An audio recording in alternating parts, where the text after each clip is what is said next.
క్రీస్తు వాక్యము మీలో సమృద్ధిగా నివసించనీయుడి. కొలస్సీలు 3వ అధ్యాయము 16వ వచనం. వాక్యము నిన్ను రక్షిస్తుంది, నిన్ను కాపాడుతుంది. వాక్యము నీకు వెలుగునిస్తుంది, వాక్యము నీకు జీవమిస్తుంది. పంచభూతములు లయమైపోయినా కానీ వాక్యము నిత్యము నిలుచును. వాక్యమనగా ప్రభువైన యేసు క్రీస్తే. ఆది యందు వాక్యముండును, వాక్యము దేవుని యొద్ద ఉండెను.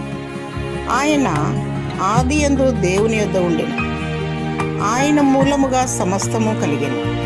కలిగి ఉన్నదేదియు ఆయన లేకుండా కలుగలేదు. ఆయనలో జీవముండెను. మొదటివాడు కడపటివాడు, సజీవుడైన నిత్యుండగు తండ్రి ఆయనే. వినుట వలన విశ్వాసం వస్తుంది. ఆ వాక్యము నిన్ను బ్రతికిస్తుంది, ఆత్మీయ జీవితము దయచేస్తుంది. వాక్యాన్ని ప్రేమించు, వాక్యాన్ని నీలో నింపుకో, అనగా ప్రభువైన యేసుక్రీస్తును నీలో భద్రపరచుకో.